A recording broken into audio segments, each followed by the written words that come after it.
నమస్కారం ETV news కు స్వాగతం. ముందుగా ముఖ్యాంశాలు. అమరావతి వేదికగా తొలి బడ్జెట్ సమర్పణకు సిద్ధమైన ఆంధ్రప్రదేశ్ ప్రభుత్వం 1,55,000 కోట్లతో వార్షిక పద్దు ప్రవేశపెట్టనున్న యనమల. నోట్ల సరఫరాలో భారీగా కోత పెట్టిన రిజర్వ్ బ్యాంక్. ఖాళీగా దర్శనమిస్తోన్న ఏటీఎంలు. 13,000 కోట్లు పంపాలని ఆర్బీఐకి ఏపీ సర్కారు వినతి.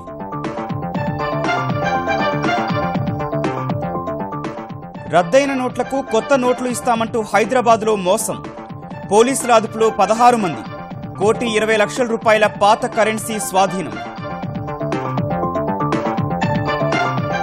నోట్ల రద్దు తర్వాత 18 కోట్లు ఖాతాలో జమ చేసిన అనామకుడు.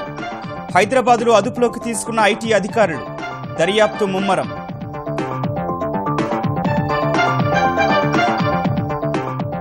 ఉత్తరప్రదేశ్ సీఎం అభ్యర్థిపై భాజపా విస్తృత కసరత్తు. రేపు పార్టీ శాసనసభాపక్ష భేటీ. రేసులో రాజ్నాథ్ సహా పలువురు ప్రముఖులు.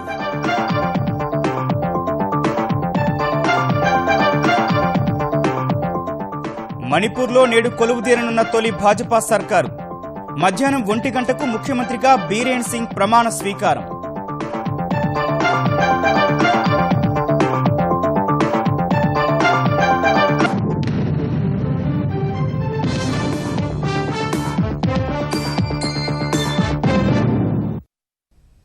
రాజధాని అమరావతి వేదికగా తొలి బడ్జెట్ సమర్పించేందుకు ఆంధ్రప్రదేశ్ ప్రభుత్వం సిద్ధమైంది.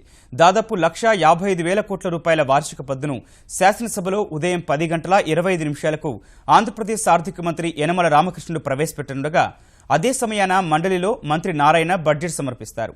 వార్షిక బడ్జెట్ తర్వాత 15 నిమిషాల విరామం ఇచ్చి మంత్రి ప్రత్తిపాటి పుల్లారావు వ్యవసాయ బడ్జెట్ను సభ ముందుంచుతారు. మండలిలో మంత్రి అయ్యన్న పాత్రుడు వ్యవసాయ బడ్జెట్ ప్రవేశపెడతారు. ఎన్నికల్లో ఇచ్చిన హామీ మేరకు నిరుద్యోగ యువతకు నెలకు 2,000 రూపాయల భృతి ఇచ్చేందుకు బడ్జెట్లో 500 కోట్లను కేటాయించినట్లు సమాచారం. ఈబీసీ, ఎంబీసీలకు వరాలు ప్రకటించనున్నారు.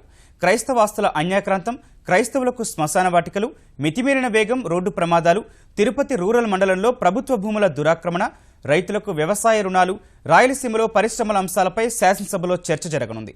మండలిలో కరవు ప్రభావిత మండలాలు, గృహ నిర్మాణ పథకం, బీటీ, సిమెంట్ రోడ్ల మంజూరు అంశాలపై ప్రశ్నోత్తరాల్లో చర్చిస్తారు. వ్యవసాయం, జలవనరులు, సంక్షేమం వంటి కీలక రంగాలకు అధిక ప్రాధాన్యమిస్తూనే ద్రవ్యలోటు, రెవెన్యూ లోటును కట్టడి చేసేలా 2017-18 వార్షిక బడ్జెట్ను రూపొందించినట్లు ఆంధ్రప్రదేశ్ ఆర్థిక మంత్రి యనమల రామకృష్ణుడు వెల్లడించారు. నిరుద్యోగ యువతకు ప్రత్యేక భృతి ఇస్తామన్న ఎన్నికల హామీకి అనుగుణంగా ఈసారి బడ్జెట్లో యువతపై ప్రత్యేక దృష్టి పెట్టినట్లు ఈటీవీకి ఇచ్చిన ముఖాముఖిలో తెలిపారు. ఆర్థిక అభివృద్ధికి ఊతమిచ్చేందుకు రాష్ట్రంలోని అన్ని ప్రాంతాల్ని రాజధానితో అనుసంధానం చేసేలా మౌలిక వస్తువుల కల్పనకు ప్రాధాన్యమిచ్చినట్లు యనమల చెప్పారు.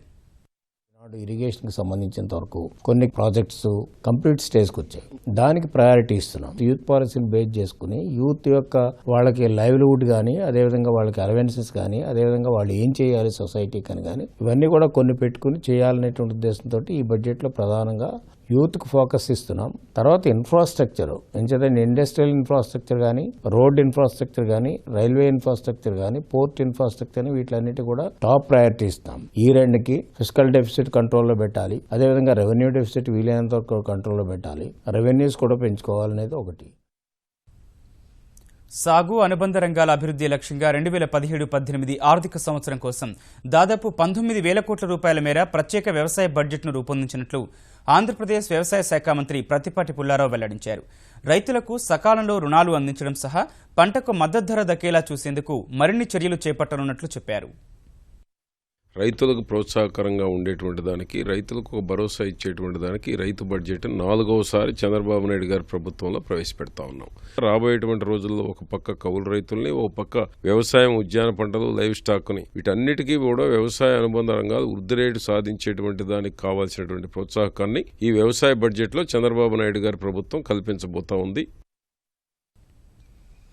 ఆంధ్రప్రదేశ్లో పెట్టుబడులు పెట్టేందుకు వివిధ సంస్థలు, ప్రభుత్వ శాఖలతో కుదుర్చుకున్న ఎంఓయూల స్థితిగతులపై ముఖ్యమంత్రి చంద్రబాబు సమీక్ష నిర్వహించారు. 2015-16, 2016-17 సంవత్సరాల్లో మొత్తం ఎన్ని ఎంఓయూలు కుదిరాయి, ఈ ఏడాది మే నాటికి ఎన్ని కార్యరూపం దాలుస్తాయనే విషయాలపై అధికారులతో ముఖ్యమంత్రి చర్చించారు. ఒప్పందం చేసుకున్న సంస్థలకు భూ కేటాయింపులు ఎంతవరకు వచ్చాయి, సివిల్ పనులు ప్రారంభించినవి ఎన్ని, ఉత్పత్తి దశలో ఎన్ని ఉన్నాయో అధికారులు ముఖ్యమంత్రికి వివరించారు. ఆంధ్రప్రదేశ్లో 2014 జూన్ నుంచి ఇప్పటి వరకు అన్ని శాఖలు కలిపి 1168 MOUలు కుదుర్చుకోగా 16,24,262 కోట్ల రూపాయలు పెట్టుబడులు పెట్టేందుకు వివిధ సంస్థలు ముందుకొచ్చాయని, ఇవి పూర్తిగా కార్యరూపం దాల్చితే 32,55,000 మందికి ఉద్యోగ ఉపాధి అవకాశాలు కలగనున్నాయని తెలిపారు. పెట్టుబడులు పెట్టేందుకు ముందుకొచ్చిన వారితో నిరంతరం సంప్రదింపులు జరుపుతూ ఉండాలని ముఖ్యమంత్రి చంద్రబాబు అధికారులను ఆదేశించారు. నోట్ల రద్దు తర్వాత బ్యాంకుల్లో కోట్ల రూపాయలు వేసిన అక్రమార్కుల బండారం క్రమంగా బయటపడుతోంది. నల్లధనం వెలికితీసే పనిలో నిమగ్నమైన ఐటీ అధికారులు హైదరాబాద్లో హోల్సేల్ వ్యాపారం భారీ ఎత్తున జరిగే ప్రాంతాలైన బేగం బజార్, ముక్తియార్గంజ్, మహారాజ్గంజ్ ప్రాంతాల్లోని బ్యాంకులపై ప్రత్యేక దృష్టి సారించారు. పెద్ద నోట్ల రద్దు తర్వాత ఓ వ్యక్తి ఏకంగా 18 కోట్లు తన ఖాతాలో జమ చేసినట్లు గుర్తించారు. వెంటనే ఆ మొత్తాన్ని పప్పు దినుసులు, ఆయిల్, టెక్స్టైల్ సరఫరా చేసే పరిశ్రమల ఖాతాలకు బదిలీ చేసినట్లు వెల్లడించారు. సరకు మాత్రం వ్యాపారుల పేరుతో సరఫరా అయినట్లు తేల్చారు. దాన్ని వ్యాపారులు పుస్తకాల్లో చూపించకుండా అమ్మి సొమ్ము చేసుకుంటున్నారని ఐటీ అధికారులు గుర్తించారు. బ్యాంకులోని సీసీటీవీ దృశ్యాలు పరిశీలించి డిపాజిట్ చేసిన వ్యక్తిని అదుపులోకి తీసుకుని విచారించారు. అతనికి ఆదాయ మార్గాలు లేవని, ఎలాంటి వ్యాపారం కూడా చేయడం లేదని, ఓ అనామకుడని తేల్చారు. నగరంలోని వివిధ ప్రాంతాల్లోని హోల్సేల్ దుకాణదారుల నుంచి సొమ్ము సేకరించి తన ఖాతా ద్వారా బదిలీ చేసినట్లు విచారణలో నిందితుడు వెల్లడించాడు. 1,20,00,000 రూపాయల రద్దయిన పాత నోట్లు మార్చేందుకు యత్నించిన 16 మంది సభ్యుల ముఠాను హైదరాబాద్ పోలీసులు అరెస్టు చేశారు. ఆర్బీఐ కార్యాలయాల్లో పాత నోట్లు మార్చుకోవడానికి ఎన్ఆర్ఐలకు మాత్రమే ఈ నెలాఖరు వరకు అవకాశం ఉంది. ఇదే అదనుగా చేసుకున్న కొందరు దళారులు నల్లధనంగా దాచుకున్న పాత నోట్లు మారుస్తామని ప్రచారం చేస్తున్నారు. ₹1,00,000 పాత నోట్లు ఇస్తే 50,000 రూపాయల కొత్త నోట్లు ఇస్తామని చెబుతున్నారు. ఈ విధంగా నెల్లూరు జిల్లాకు చెందిన సుభాష్ అనే వ్యక్తి 90 లక్షలు, కూకట్పల్లికి చెందిన పవన్ కుమార్ 30 లక్షల రూపాయలు దళారులకిచ్చారు. వీరు ఈ నగదును బేగంపేట శ్యామ్లాల్ భవనంలోని గదిలో నిల్వ చేశారు. సమాచారం అందుకున్న బేగంపేట పోలీసులు దాడి చేసి 16 మంది దళారులను అరెస్టు చేశారు. 1,20,00,000 పాత 1,500 నోట్లు, సెల్ ఫోన్లను స్వాధీనం చేసుకున్నారు. కొత్త నోట్లు ఇస్తామని దళారులను పెట్టి నడిపిస్తోన్న ముఠా నాయకులు నరసింహులు, రమేష్, శ్రీరామ్ పరారీలో ఉన్నట్లు పోలీసులు తెలిపారు. వీరిని పట్టుకుంటే మరింత సమాచారం లభ్యమవుతుందని తెలిపారు. నోట్స్ పెద్ద ఎత్తున ఎక్స్చేంజ్ జరుగుతుంది అన్న ఒక ఇన్ఫర్మేషన్ మీద శ్యామ్లాల్ బిల్డింగ్ లోని ఒక అపార్ట్మెంట్ రైడ్ చేయడం జరిగింది. అనంతి యాదగిరి అన్న అతనిది ఈ ఫ్లాట్. ఇతను he's owner of that particular flat. ఈ ఓల్డ్ నోట్స్ ఎక్స్చేంజ్ కి ఒక హబ్ గా ఇది యూజ్ చేస్తున్నట్టుగా అతని కన్ఫెషన్ లో వెల్లడైంది. New notes black money holders ఉన్నారు మాకు తెలుసు అని ఎవరెవరినో కాంటాక్ట్ చేసినట్టుగా ప్రయత్నం చేయడం, తర్వాత మాకు ఆ ప్రభుత్వ అధికారులు లేకపోతే కొంతమంది తెలుసు అని చెప్పడం, కానీ ఏది కూడా కరెక్ట్ కాదు. ఉత్తరప్రదేశ్ శాసనసభ ఎన్నికల్లో ప్రభంజన విజయం సాధించిన భాజపా ఆ రాష్ట్రంలో ప్రభుత్వం ఏర్పాటుపై కసరత్తు ముమ్మరం చేసింది. తదుపరి ముఖ్యమంత్రి ఎవరో నిర్ణయించడమే ఎజెండాగా భాజపా శాసనసభాపక్షం గురువారం సమావేశమయ్యే అవకాశం ఉంది. సీఎం రేసులో అనేక మంది సీనియర్ నేతల పేర్లు వినిపిస్తుండగా అధిష్టానం తీసుకునే తుది నిర్ణయంపై సర్వత్రా ఆసక్తి నెలకొంది. దాదాపు 1.5 దశాబ్దం తర్వాత అధికారం దక్కిన ఉత్తరప్రదేశ్లో ముఖ్యమంత్రి బాధ్యతలు ఎవరికి అప్పగించాలన్న అంశంపై భాజపా విస్తృత కసరత్తు చేస్తోంది. ఆదివారం ఢిల్లీలో ప్రధాని నరేంద్ర మోదీ నేతృత్వంలో సమావేశమైన ఆ పార్టీ పార్లమెంటరీ బోర్డు ఈ విషయంపై చర్చించింది. యూపీ ముఖ్యమంత్రిని ఎంపిక చేసే అధికారాన్ని పార్టీ అధ్యక్షుడు అమిత్ షాకు అప్పగించింది. భాజపా శాసనసభాపక్ష సమావేశాల పర్యవేక్షణకు కేంద్ర పరిశీలకులుగా కేంద్ర మంత్రి వెంకయ్యనాయుడు, పార్టీ ప్రధాన కార్యదర్శి భూపేంద్ర యాదవ్ను నియమించింది. సీఎం బాధ్యతలు ఎవరు చేపట్టాలన్న అంశంపై కేంద్ర పరిశీలకులు ఉత్తరప్రదేశ్ ఎమ్మెల్యేల అభిప్రాయం తెలుసుకుని అమిత్ షాకు చెబితే ఆయన తుది నిర్ణయం తీసుకుంటారని భాజపా పార్లమెంటరీ బోర్డు తీర్మానించింది. ఇందుకు అనుగుణంగా వెంకయ్యనాయుడు, భూపేంద్ర యాదవ్ సమక్షంలో ఉత్తరప్రదేశ్ భాజపా శాసనసభాపక్షం గురువారం భేటీ అయ్యే అవకాశముంది. ఉత్తరప్రదేశ్ ముఖ్యమంత్రి పీఠం ఎవరు అధిరోహించవచ్చన్న దానికి సంబంధించి అనేక పేర్లు వినిపిస్తున్నాయి. ఈ జాబితాలో కేంద్ర హోంమంత్రి రాజ్నాథ్ సింగ్ పేరు ప్రధానమైంది. అనుభవం, ప్రజాదరణ దృష్ట్యా సీఎం బాధ్యతలు చేపట్టేందుకు ఆయనే సమర్థుడని అనేక మంది అభిప్రాయపడుతున్నారు. అయితే ఇదే అంశంపై అడిగిన ప్రశ్నకు రామ్ రామ్ అంటూ జవాబిచ్చిన రాజ్నాథ్ రాష్ట్ర రాజకీయాలకు తిరిగెళ్లే ఆలోచన లేదని పరోక్షంగా స్పష్టం చేశారు. ఇప్పటికే మనోహర్ పారికర్ను తిరిగి గోవా ముఖ్యమంత్రిగా పంపిన ప్రధాని నరేంద్ర మోదీ మరో సీనియర్ మంత్రిని వదులుకోకపోవచ్చన్న వాదన వినిపిస్తోంది. భాజపా ప్రత్యేక దృష్టి సారించిన పూర్వాంచల్కు చెందిన రైల్వే శాఖ సహాయ మంత్రి మనోజ్ సిన్హా పేరు ప్రముఖంగా వినిపిస్తోంది. పార్టీ పట్ల అంకితభావం, అధినాయకత్వంతో సత్సంబంధమున్న మనోజ్ సిన్హాకు యూపీ సీఎం పీఠం దక్కే అవకాశాలు చాలా ఉన్నాయని పార్టీ వర్గాలు చెబుతున్నాయి. భాజపా ఉత్తరప్రదేశ్ అధ్యక్షుడు కేశవ్ ప్రసాద్ మౌర్య సీఎం రేసులో అందరికన్నా ముందున్నారు. గోరఖ్పూర్ ఎంపీ యోగి ఆదిత్యనాథ్ పేరు కూడా గట్టిగానే వినిపిస్తున్నా అన్ని వర్గాల్ని కలుపుకుని వెళ్లడంలో ఆయన ఏ మేరకు సఫలమవుతారోనని కొందరు నేతలు అనుమానాలు వ్యక్తం చేస్తున్నారు. లక్నో మేయర్ దినేష్ శర్మ, మధుర నుంచి ఎమ్మెల్యేగా గెలిచిన భాజపా జాతీయ అధికార ప్రతినిధి శ్రీకాంత్ శర్మ, గత శాసనసభలో భాజపా పక్షనేతగా పనిచేసిన సురేష్ ఖన్నా, లాల్ బహదూర్ శాస్త్రి మనుమడు, అలహాబాద్ పశ్చిమ నియోజకవర్గం ఎమ్మెల్యే సిద్ధార్థనాథ్ సింగ్ పేర్లు సైతం ఉత్తరప్రదేశ్ ముఖ్యమంత్రి రేసులో ఉన్నవారి జాబితాలో ఉన్నాయి. దేశంలోనే అతిపెద్ద రాష్ట్రానికి నాయకత్వం వహించే అవకాశం ఎవరికి వస్తుందన్న దానిపై గురువారం భాజపా శాసనసభాపక్ష సమావేశం తర్వాత కొంతమేర స్పష్టత వచ్చే అవకాశముంది. ఈశాన్య రాష్ట్రం మణిపూర్లో నేడు తొలి భాజపా ప్రభుత్వం కొలువుదీరనుంది. భాజపా శాసనసభాపక్ష నేతగా ఏకగ్రీవంగా ఎన్నికైన బీరేన్ సింగ్ మధ్యాహ్నం 1 గంటకు ముఖ్యమంత్రిగా ప్రమాణం చేయనున్నారు. మిత్రపక్షాలు సహా తమ పార్టీకి చెందిన కొందరు సభ్యులు మంత్రులుగా ప్రమాణం చేస్తారన్న భాజపా వర్గాలు మంత్రివర్గంలో మొత్తం ఎంతమందికి చోటు దక్కుతుందన్న అంశంపై ఇంకా స్పష్టత రాలేదని చెప్పాయి. 60 నియోజకవర్గాలున్న మణిపూర్లో కాంగ్రెస్ 28, భాజపా 21 సీట్లు గెలుచుకున్నాయి. 4 సీట్లు గెలిచిన ఎన్పీపీ, ఎన్పీఎఫ్తో పాటు ఒక్కో స్థానం సంపాదించుకున్న ఎల్జేపీ, టీఎంసీ సహా కాంగ్రెస్కు చెందిన ఒక సభ్యుడి మద్దతు సంపాదించిన భాజపా తన బలాన్ని 32కు పెంచుకుంది. 27 మంది ఎమ్మెల్యేలతో సోమవారం గవర్నర్ను కలిసిన బీరేన్ సింగ్ మరో 4 ఎన్పీఎఫ్ సభ్యుల మద్దతు లేఖల్ని అందించారు. అయితే 4 ఎన్పీఎఫ్ ఎమ్మెల్యేల్ని స్వయంగా కలిసి వారు భాజపాకు మద్దతిస్తున్నట్లు నిర్ధారించుకున్న నజ్మా హెప్తుల్లా బీరేన్ సింగ్ను ప్రభుత్వ ఏర్పాటుకు ఆహ్వానించారు. ఆంధ్రప్రదేశ్లో వచ్చే 2 ఏళ్లలో పేదల కోసం 10 లక్షల ఇళ్లు నిర్మిస్తామని ముఖ్యమంత్రి చంద్రబాబు నాయుడు తెలిపారు. చక్కటి ప్రణాళికతో ఇటీవల శాసనసభ ఎన్నికల్లో భాజపా ఘన విజయం సాధించిందన్న ఆయన సంక్షేమ పథకాలను పక్కాగా అమలు చేస్తే 80% ప్రజల్లో సానుకూలత సాధ్యమేనన్నారు. చేస్తున్న పనుల్ని చెప్పుకోవడంలో మోదీ విజయవంతమయ్యారని, ఆంధ్రప్రదేశ్లోనూ ప్రభుత్వం చేస్తున్న మంచిని ప్రజలకు చేరవేయడంలో ఎమ్మెల్యేలు కీలక పాత్ర పోషించాలని సీఎం దిశానిర్దేశం చేశారు. అసెంబ్లీ కమిటీ హాల్లో సమావేశమైన తెలుగుదేశం శాసనసభాపక్షం వివిధ అంశాలపై చర్చించింది. భూమా నాగిరెడ్డి మృతికి సంతాపం ప్రకటించిన శాసనసభాపక్షం ఆయన సేవల్ని గుర్తు చేసుకుంది. సిట్టింగ్ ఎమ్మెల్యే చనిపోతే సంతాప తీర్మానాన్ని వ్యతిరేకించడం, అసెంబ్లీకి రాకుండా ఉండడం దేశ చరిత్రలో ఎప్పుడూ లేదని, ఆ ఘనత వైకాపాకే దక్కిందని ముఖ్యమంత్రి చంద్రబాబు ఎద్దేవా చేశారు. ఎన్టీఆర్ వచ్చే వరకు కాంగ్రెస్ను ఎవరూ సవాల్ చేయలేకపోయారని, ఆయన వచ్చాక చరిత్రను తిరగరాశారని గుర్తు చేశారు. ప్రస్తుతం నరేంద్ర మోదీ ప్రధాని అయ్యాక దేశవ్యాప్తంగా కాంగ్రెస్ ఉనికి నామమాత్రమైందన్నారు. క్రమశిక్షణ వల్లే జాతీయ స్థాయిలో భాజపా అగ్రపథంలో నిలిచిందన్నారు. క్రమశిక్షణ, చిత్తశుద్ధి, సేవాభావం ఉన్నవాళ్లకు ప్రజల్లో ఎప్పుడూ సానుకూలత ఉంటుందన్నారు. నియోజకవర్గాల సమస్యల్ని ఎమ్మెల్యేలు ముఖ్యమంత్రి దృష్టికి తీసుకెళ్లారు. సింహాచలం ఇళ్ల పట్టాలు, తుంపర సేద్యం పరికరాల రాయితీ, మైనర్ పంచాయతీల కరెంటు బిల్లుల బకాయిలు, అసైన్మెంట్ కమిటీల నియామకం అంశాలను ప్రస్తావించారు. దేవాదాయ శాఖ అధికారులపై ఎమ్మెల్యేలు సీఎంకు ఫిర్యాదు చేశారు. సింహాచలం భూముల వ్యవహారంలో ప్రభుత్వ ఆలోచనలకు వ్యతిరేకంగా అధికారులు పనిచేస్తున్నారని చెప్పారు. ఇక పెండింగ్లో ఉన్న అన్ని ఆలయ కమిటీలను త్వరలోనే వేస్తామని సీఎం భరోసా ఇచ్చారు. ఉపాధి హామీ నిధుల్ని అందరూ సద్వినియోగం చేసుకోవాలని సూచించారు. ప్రభుత్వం నిర్మించే ఇళ్లు 400 చదరపడుగుల కంటే ఎక్కువ ప్రదేశంలో కట్టడం సరికాదని అభిప్రాయపడ్డారు. వచ్చే 2 ఏళ్లలో ఆంధ్రప్రదేశ్ వ్యాప్తంగా 10 లక్షల ఇళ్లు నిర్మిస్తామని చెప్పారు. నోట్ల సరఫరాకు రిజర్వు బ్యాంకు కోత పెట్టింది. 3 నెలల్లో భారీగా కత్తెర వేసింది. లావాదేవీలపై ఛార్జీల అమలుకు బ్యాంకులు సిద్ధమైనందున నగదు జమకు ఎవరూ ముందుకు రాకపోవడమూ నోట్ల కొరతకు కారణమైంది. నగదు రహిత లావాదేవీల ప్రోత్సాహంలో భాగంగా ఆర్బీఐ నగదు సరఫరా తగ్గించినట్లు బ్యాంకులు చెబుతున్నాయి. ఈ నేపథ్యంలో రాష్ట్రానికి 13,000 కోట్ల రూపాయల నగదు పంపాలని ఆర్బీఐకి ఆంధ్రప్రదేశ్ ప్రభుత్వం లేఖ రాసింది. ఏటీఎంలలో నగదు నిండుకుంది. సామాన్యులకు మళ్లీ నగదు కష్టాలు మొదలయ్యాయి. ఆర్బీఐ నగదు సరఫరా తగ్గించడమే పరిస్థితికి కారణమని ఆంధ్రప్రదేశ్ ఆర్థిక శాఖ చెబుతోంది. పెద్ద మొత్తంలో నోట్ల సరఫరా ఆగిపోయినందువల్లే ఏటీఎంలలో నగదు ఉండడం లేదని గుర్తించింది.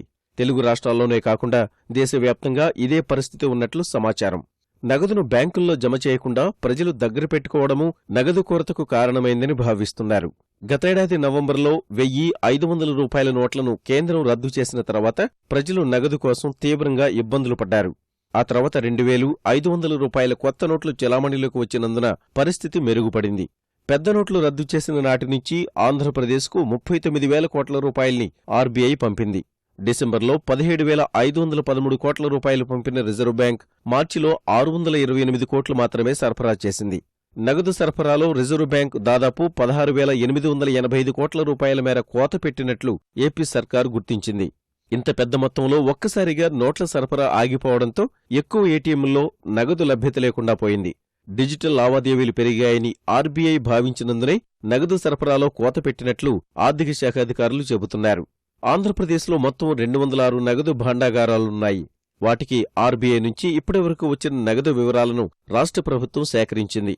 జిల్లాల్లో పరిస్థితుల్ని అధ్యయనం చేసిన ఆర్థిక శాఖ నగదు కష్టాలు తీవ్రమయ్యే అవకాశం ఉందని అంచనా వేసింది.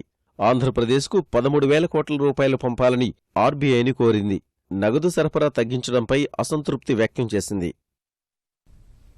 శాసనసభ నుంచి తనను సస్పెండ్ చేయడాన్ని సవాల్ చేస్తూ తెలుగుదేశం ఎమ్మెల్యే రేవంత్ రెడ్డి హైకోర్టును ఆశ్రయించారు. గవర్నర్ ప్రసంగానికి ఆటంకం కలిగిస్తున్నారనే కారణంపై సస్పెండ్ చేయడం రాజ్యాంగ విరుద్ధమని రేవంత్ రెడ్డి పిటిషన్లో పేర్కొన్నారు. గవర్నర్ ప్రసంగం సభ పరిధిలోకి రాదన్న ఆయన గవర్నర్ ప్రసంగం పూర్తయిన తర్వాతే సభ ప్రారంభమవుతుందని పిటిషన్లో కోర్టుకు వివరించారు. గవర్నర్ ప్రసంగ సమయంలో జరిగిన ఘటనపై స్పీకర్ నిర్ణయం తీసుకోవడం చట్టవిరుద్ధమని వివరించారు. గవర్నర్ ప్రసంగానికి సంబంధించి ప్రత్యేక నిబంధనలున్నాయని వాటిలో ఎక్కడా సభ్యుల సస్పెన్షన్ ప్రస్తావన లేదని తెలిపిన రేవంత్ తనను సస్పెండ్ చేస్తూ జారీ చేసిన ఉత్తర్వులు కొట్టివేయాలని హైకోర్టును కోరారు. తెలంగాణ ప్రభుత్వం ప్రవేశపెట్టిన బడ్జెట్లో నిధుల కేటాయింపులు కష్టాల్లో ఉన్న రైతులకు భరోసా ఇచ్చేలా లేవని రాజకీయ ఐకాస చైర్మన్ ఆచార్య కోదండరాం ఆక్షేపించారు. వ్యవసాయ అనుబంధ రంగాలకు కేటాయింపులు నిరాశాజనకంగా ఉన్నాయని హైదరాబాద్ సుందరయ్య విజ్ఞాన కేంద్రంలో తెలంగాణ రైతు ఐకాస రైతు స్వరాజ్య వేదిక ఆధ్వర్యంలో నిర్వహించిన రాష్ట్ర స్థాయి సదస్సులో విమర్శించారు. రుణమాఫీ 4 విడత నిధులు కేటాయించినప్పటికీ 3 విడతల వడ్డీల భారం చెల్లింపులకు బడ్జెట్లో నిధులు కేటాయించలేదని కోదండరాం అసంతృప్తి వ్యక్తం చేశారు. రాష్ట్ర రైతాంగం సంక్షోభంలో ఉండి కొత్త రాష్ట్రం ఏర్పడిన తర్వాత కూడా 2,700 పైగా ఆత్మహత్యలతో దేశంలోనే 2వ స్థానంలో ఉంది. రాష్ట్రంలో రైతులు నిరాశ నిస్పృహలతో ఉండటం, ప్రభుత్వం వారికి భరోసా కల్పించలేకపోవటం స్పష్టంగా కనిపిస్తోంది.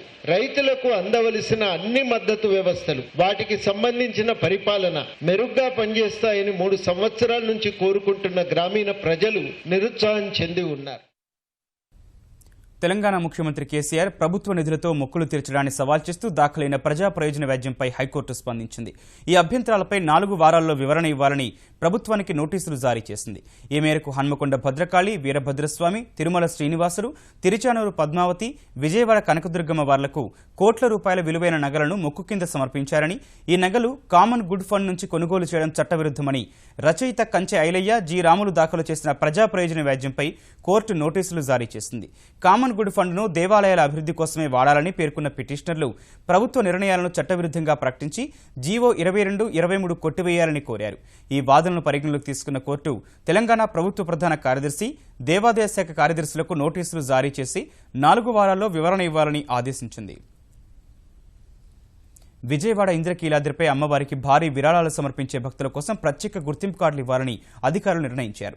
₹1,00,000 అంతకంటే ఎక్కువ మొత్తంలో విరాళాలు ఇచ్చే వారికి డోనర్ కార్డులు మంజూరు చేయనున్నట్లు ఈవో సూర్యకుమారి వెల్లడించారు. ఈ కార్డు ద్వారా దాతలకు అమ్మవారి ప్రత్యేక దర్శనం కల్పించేలా ఏర్పాట్లు చేస్తామన్నారు. ఇచ్చిన విరాళాన్ని బట్టి ఎన్నిసార్లు వీఐపీ దర్శనానికి అనుమతించేది నిర్ణయిస్తారు. డోనర్ కార్డులను ఏటీఎం కార్డుల తరహాలో రూపొందించి ఇవ్వనున్నారు. ప్రవేశ ద్వారం వద్ద ఏర్పాటు చేసే స్కానర్లలో కార్డును ఉంచగానే దాతకు సంబంధించిన అన్ని వివరాలు వస్తాయి. దాన్ని బట్టి దర్శనానికి ఏర్పాట్లు చేయనున్నారు. ట్రైలోక్ అనే సంస్థకు ఈ ప్రక్రియకు సంబంధించిన బాధ్యతలు అప్పగించినట్లు తెలిపిన ఈవో మరో 4 రోజుల్లో ఈ కార్యక్రమాన్ని ప్రారంభిస్తామని చెప్పారు. నల్లధనం వెలికితీత చర్యల్ని ఆదాయ పన్ను శాఖ ముమ్మరం చేసిన వేళ అక్రమార్కులపై నమోదు చేసిన కేసుల సంఖ్య గత ఆర్థిక సంవత్సరంతో పోల్చితే ఈసారి 3 రెట్లు పెరిగింది. పన్ను అక్రమాలపై 2015-16లో ఐటీ శాఖ 196 అభియోగ పత్రాలు నమోదు చేయగా ప్రస్తుత ఆర్థిక సంవత్సరంలో జనవరి వరకు ఆ సంఖ్య 570కి చేరింది. పెద్ద నోట్ల రద్దుకు సంబంధించిన కేసులు ఇంకా విచారణ దశలోనే ఉన్నందున వాటిని ఈ జాబితాలో చేర్చలేదని ఆ శాఖ స్పష్టం చేసింది. ఇప్పటి వరకు నమోదైన కేసులో ఐటీ రిటర్నులు దాఖలు చేయకపోవడం, సకాలంలో టీడీఎస్ జమ చేయకపోవడం, ఉద్దేశపూర్వకంగా పన్ను ఎగవేతకు యత్నించడం వంటివే ఎక్కువగా ఉన్నాయని ఐటీ శాఖ వెల్లడించింది. కోర్టులకు చేరిన ఈ కేసులకు తోడు నేరాన్ని అంగీకరిస్తూ జరిమానా చెల్లించి తప్పును మాఫీ చేసుకునేందుకు అనుమతి ఇవ్వాలని కోరుతూ మరో 1195 దరఖాస్తులు వచ్చాయని వివరించింది. గత ఆర్థిక సంవత్సరం కన్నా ఇది రెట్టింపని తెలిపింది. పెద్ద నోట్ల రద్దు తర్వాత చేపడుతున్న ఆపరేషన్ స్వచ్ఛధన్లో భాగంగా తీవ్రమైన అక్రమాలు జరిగిన కేసులపై కఠినంగా వ్యవహరించాలని క్షేత్రస్థాయి అధికారులకు ఐటీ శాఖ నిర్దేశించింది. ఉత్తరప్రదేశ్, ఉత్తరాఖండ్ ఎన్నికల్లో భాజపాను విజయ తీరాలకు చేర్చడంలో కీలక పాత్ర పోషించిన ప్రధాని నరేంద్ర మోదీ 2019 సార్వత్రిక ఎన్నికల్లో గెలవడం ఖాయమని అమెరికా నిపుణులు జోస్యం చెబుతున్నారు. 2014 ఎన్నికల్లో ప్రధాని మోదీ గెలుపు గాలివాటం కాదని 5 రాష్ట్రాల ఎన్నికల ఫలితాలు వెల్లడిస్తున్నాయని భారత వ్యవహారాలు పరిశీలించే అమెరికా నిపుణులు అంచనా వేశారు. 2014 సార్వత్రిక ఎన్నికలకు, తాజాగా జరిగిన అసెంబ్లీ ఎన్నికలకు ఓటర్ల మధ్యలో పెద్ద మార్పు చోటు చేసుకోలేదని వాషింగ్టన్ విశ్వవిద్యాలయంలో సహాయ ఆచార్యుడిగా పనిచేస్తున్న ఆడమ్ జీగ్ఫెల్డ్ విశ్లేషించారు. ఎన్నికలు భాజపాకు అతిపెద్ద విజయమని, ఆ పార్టీ అభ్యర్థులు అంతకుముందు జరిగిన ఎన్నికల్లో విజయం సాధించిన బీఎస్పీ, ఎస్పీ నేతల కంటే భారీ మెజార్టీ సాధించారని ఆయన తెలిపారు. 2019 ఎన్నికల్లో మోదీ విజయం నల్లేరుపై నడకేనడంలో ఎలాంటి సందేహం లేదని అమెరికా ఎంటర్ప్రైజ్ ఇన్స్టిట్యూట్లో పనిచేస్తున్న సదానంద్ ధూమే వెల్లడించారు.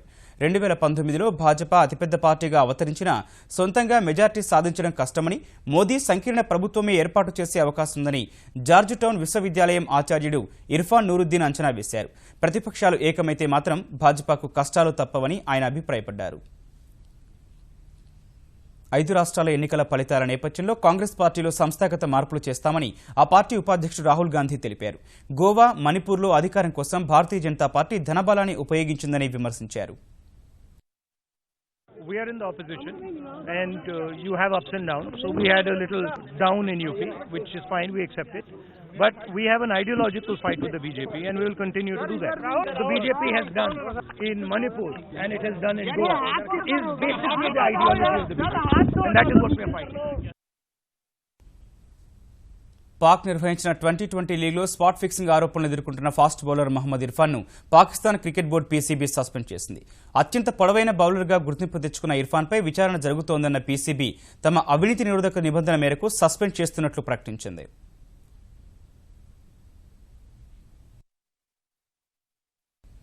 ఈ టీవీ న్యూస్ సమాప్తం. నమస్కారం.